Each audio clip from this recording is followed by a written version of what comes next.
जब मराठाओं को पता चला औरंगजेब ने छत्रपति संभाजी महाराज को मारने से पहले 39 दिनों तक उन्हें तड़पाया था, औरंग की इस अमानवीय हरकत ने मराठों के दिलों में आग लगा दी। मराठाओं क्षेत्र के सभी राजाओं के आंतरिक मतभेद गायब हो गए और केवल एक ही लक्ष्य बचा, औरंगजेब और मुगलों का विनाश। इधर रायगढ़ किले में इस कठिन समय के दौरान भी संभाजी की मृत्यु के अगले ही दिन 12 मार्च 1689 को रानी येसुबाई ने राजा राम महाराज का राज्याभिषेक करने का निर्णय लिया और अपने सभी मुख्य अधिकारियों को इकट्ठा करके सभी धार्मिक अनुष्ठानों के बाद राजा राम को छत्रपति के रूप में राज्याभिषेक कराया। ऐसा करके उन्होंने आलोचकों और मुगलों को एक कड़ा संदेश दिया कि मराठा साम्राज्य अभी भी मजबूत है और लड़ाई लड़ने में सक्षम है, उनका छत्रपति अभी भी जिंदा है।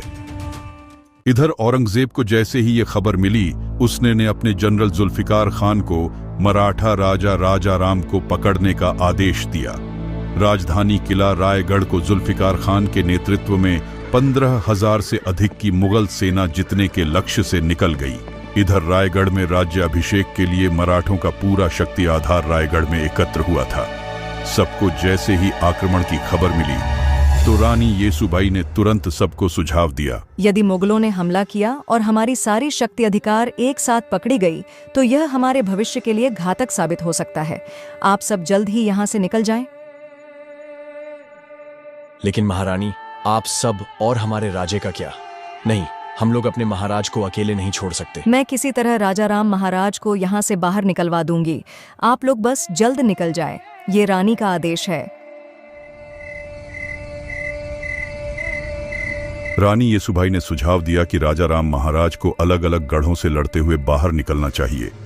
उनको अंत में जिंजी में जाकर सुरक्षित रहना होगा, क्योंकि जिंजी का किला एक अभेद किला था। येसुबाई की सलाह तदनुसार राजा राम महाराज, यशाजी कंक और रामचंद्र पंत अमात्य के सुरक्षा घेरे की बदौलत भेष बदलकर रायगढ़ से भाग निकले।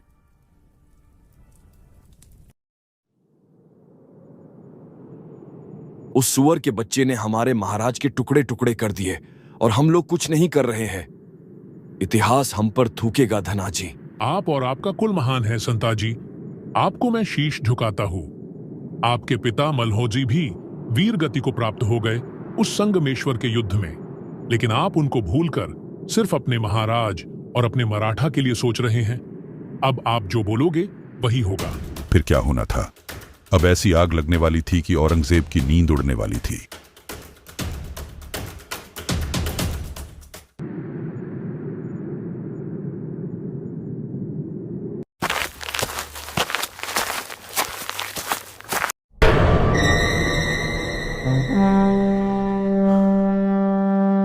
औरंगजेब बाहर निकलकर देखता है मराठा के 2 बब्बर शेर संताजी और धनाजी और उनके साथी शेर पागलों की तरह मुगलों को काट रहे हैं। उस रात गुरिल्ला युद्ध के उस्ताद मराठों ने सिर्फ 2000 योद्धाओं के साथ औरंगजेब की विशाल मुगल सेना पर हमला कर दिया। संताजी और उनके मराठों ने उग्र शेरों की तरह हमला किया और मुगलों को बेरहमी से मार डाला। हमले के दौरान मुगल सैनिक डर के मारे चिल्लाने लगे। गुस्से में आकर औरंगजेब अपनी तलवार निकालता है और मराठाओं सैनिकों को मारने लगता है। तभी अचानक उसके सामने संताजी खड़े दिखते हैं। बिल्कुल गुस्से में लाल संताजी का चेहरा मुगलों के खून से लथपथ। उस समय औरंग भी गुस्से में था। दोनों एक दूसरे की तरफ युद्ध करने के लिए बढ़ते हैं। संताजी के एक तलवार की वार से औरंग वहीं गिर जाता है। जैसे ही संताजी उसको मारने वाले होते हैं, अचानक मुगल सैनिकों की ढेर संताजी को उलझा देती है। मौके का फायदा उठाकर औरंगजेब अपनी जान बचाकर भाग जाता है।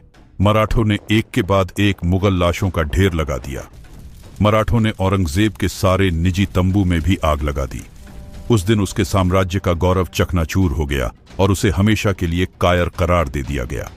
एक प्रतीकात्मक जीत के रूप में मराठों ने औरंगजेब के तंबू से 2 सुनहरे शिखर उठाए और उन्हें सिंहगढ़ किले के ऊपर रख दिया। अगली सुबह जब औरंगजेब ने युद्ध के मैदान को मुगल लाशों से अटा पड़ा देखा तो वह अविश्वास में बुदबुदाया, या अल्लाह, ये मराठे किस मिट्टी के बने हैं? वे ना थकते हैं, ना झुकते हैं, ना पीछे हटते हैं। क्या हम उन्हें नष्ट करने की कोशिश करते हुए कहीं खुद ना नष्ट हो जाएं? औरंगजेब इस अपमान से कभी उभर नहीं पाया। इधर मुगल कमांडर जुल्फिकार खान ने रायगढ़ किले पर कब्जा कर लिया, लेकिन राजाराम वहां से जब तक तो निकल चुके थे, लेकिन मुगलों ने संभाजी राजे की 2 माताओं, उनकी मां येसुबाई और दादी छत्रपति शिवाजी महाराज की पत्नी सकवरबाई के साथ उनके पुत्र शाहूजी को बंदी बना लिया। जुल्फिकार खान तुरंत सभी कैदी को औरंगजेब के पास ले गया। जैसे ही ये खबर संताजी को मिली, उन्होंने रायगढ़ किले पर हमला किया। मराठों ने जुल्फिकार खान की सेना को काटकर रायगढ़ किले पर भी कत्लेआम मचा दिया और मुगलों का बेशकीमती खजाना, घोड़े और 5 हाथी अपने साथ पकड़कर पन्हाला लेकर आए। इस तरह कई गोरिल्ला योद्धाओं ने मुगल सेना का मनोबल तोड़कर रख दिया, क्योंकि मराठों को जब भी मौके मिलता वो मुगल सेना को चीर के रख देते। अब बारी मुकर्रम खान की थी, जिसने छत्रपति संभाजी महाराज को छल और धोखे से कैद किया था। औरंगजेब ने 50,000 रुपए इनाम देते हुए मुकर्रम खान को महाराष्ट्र के कोल्हापुर और कोकण प्रांत का सूबेदार नियुक्त कर दिया था। संताजी और उनके मराठों ने यह प्रण लिया कि चाहे कुछ भी हो जाए, पर उस मुकर्रम खान को जिंदा नहीं छोड़ना है।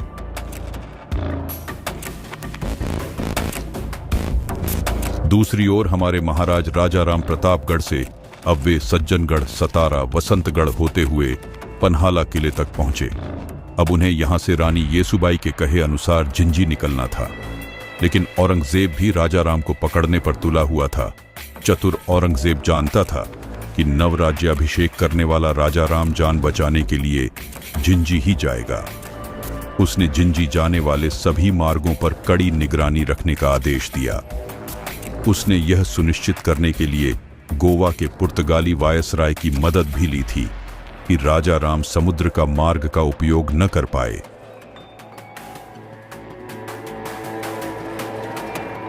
आप कहें तो महाराज, इन मुगलों को इसी पन्हाला में दफन कर दें।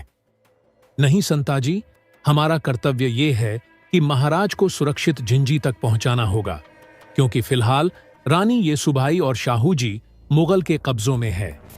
ये लक्ष्य बनाकर चलो, देर से ही सही, पर मुगल साम्राज्य का अंत हमारे ही हाथों हो। पन्हाला पर मुगलों के आक्रमण की खबर मिलते ही राजाराम और उनके सहयोगी मराठाओं ने व्यापारियों के वेश में किले से भाग निकले। सूर्योदय तक वे लोग कृष्णा नदी के तट पर नृसिंहवाड़ी पहुंच गए। उन्होंने कृष्णा नदी पार की और दक्षिण की जाने के बजाय पूर्व के दक्कन की ओर जाने वाले रास्ते पर चल पड़े, क्योंकि मुगलों को बेवकूफ बनाना था। उन लोगों ने जिंजी जाने के लिए एक बार घूमकर फिर कृष्णा नदी पार करने की योजना बनाई। उन्होंने घुमावदार रास्ते का इस्तेमाल किया। महाराज की शिमोगा यात्रा गोकक, सवादट्टी, नवलगुंड, अनेगरी, लक्ष्मीश्वर, हावेरी और हिरेकेरूर से होकर गुजरी। शिमोगा पहुंचने से पहले लक्ष्मेश्वर परगना से गुजरते समय वहां के मुगल अधिकारियों को उनकी यात्रा की भनक लग गई और वे अपनी सेना के साथ उनके दल का पीछा करने लगे।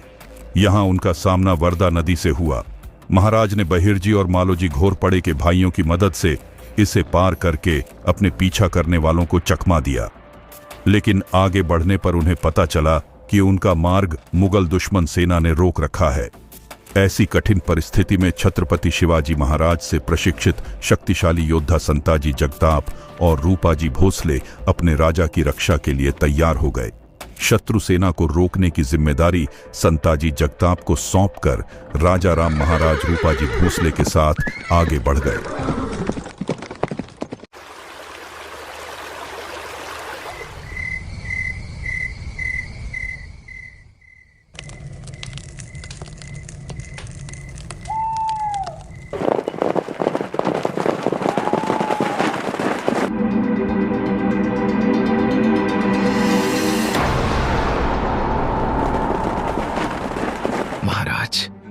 भारी मुगल सेना हमारी ओर तेजी से बढ़ रही है। राजाराम महाराज तेजी से उठते हैं, चारों ओर देखते हैं। पास खड़े सेनानायक चिंतित हो उठते हैं। तभी घोड़ों की टापों की आवाज और तेज हो जाती है। महाराज, हमें तुरंत निकलना होगा। मुगल सेना हमें चारों तरफ से घेर रही है। इससे पहले कि मराठा सैनिक कुछ कर पाते, अब्दुल्ला खान की विशाल सेना चारों दिशाओं से हमला कर देती है।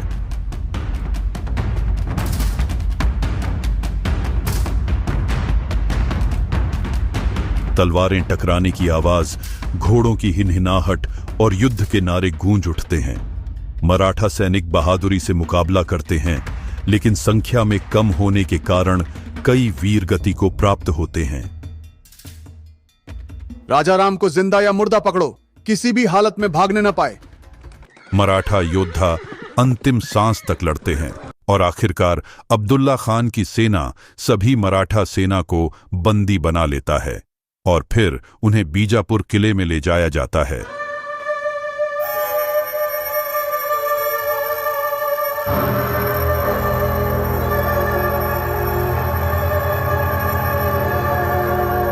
आखिरकार मराठाओं का राजा राजाराम हमारे कब्जे में है।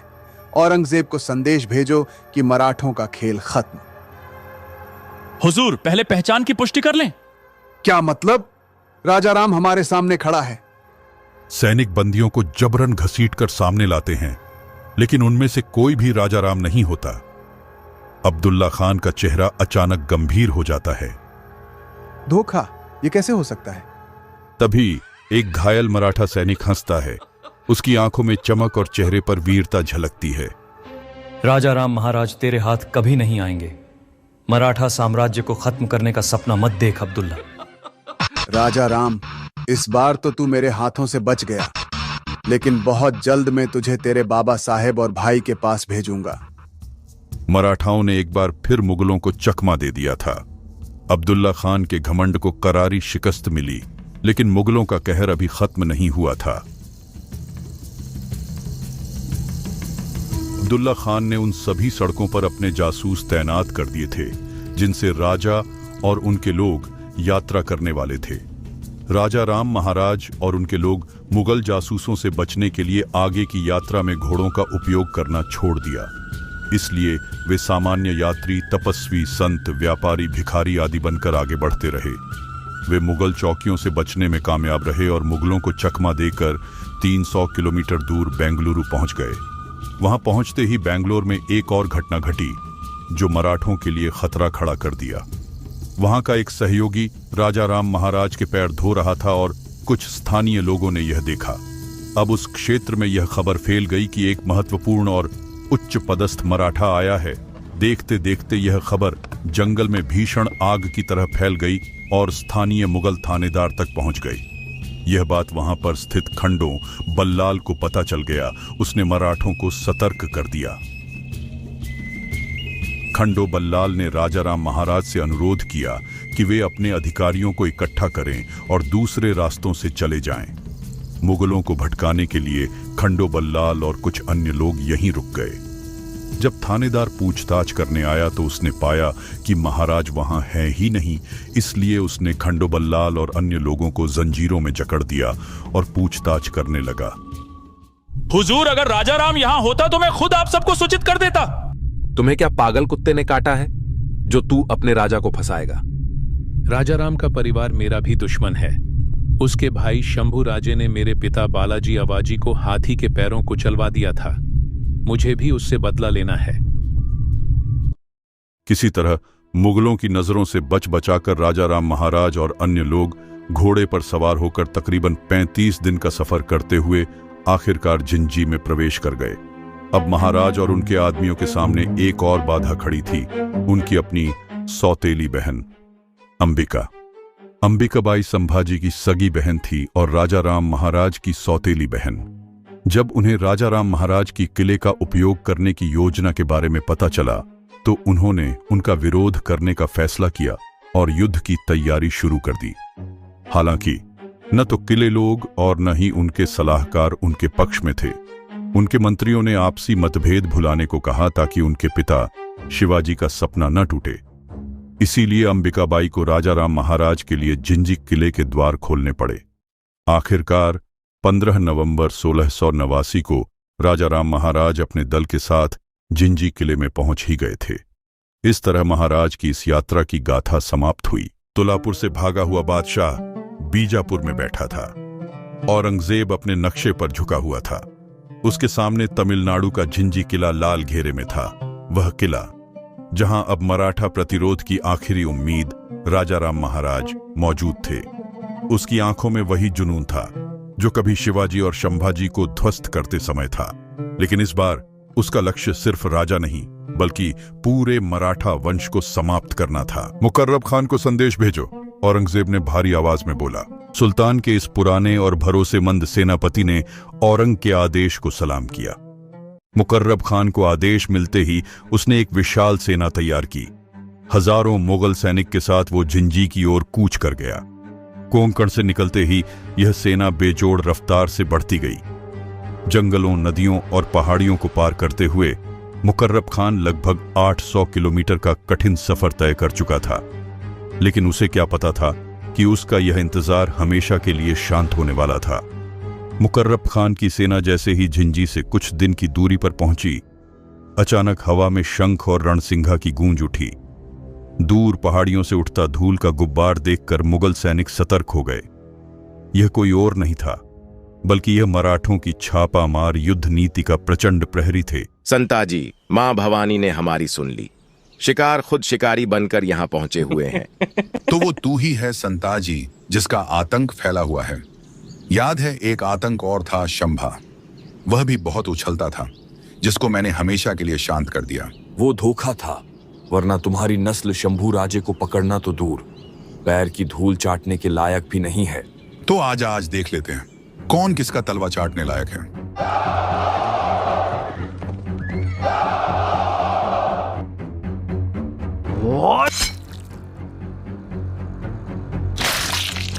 दिसंबर 1689 के अंत में मराठा सेना ने मुकर्रब खान की विशाल सेना को गाजर मूली की तरह काटकर तबाही मचा दी। भयंकर युद्ध के दौरान संताजी घोरपड़े ने व्यक्तिगत रूप से मुकर्रब खान के साथ युद्ध किया। जब मुकर्रब संताजी का सामना नहीं कर पा रहा था तो वहां से भागने लगा। संताजी ने उसका पीछा किया।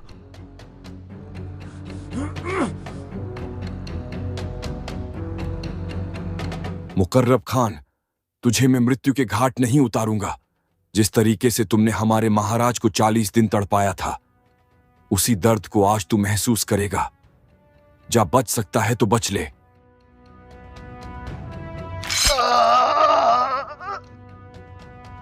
मुकर्रब खान के घाव इतने गंभीर थे कि उसके बचे हुए सैनिक उसको उपचार के लिए ले जाने लगे, लेकिन मुकर्रब खान की वही दर्दनाक मौत हो गई।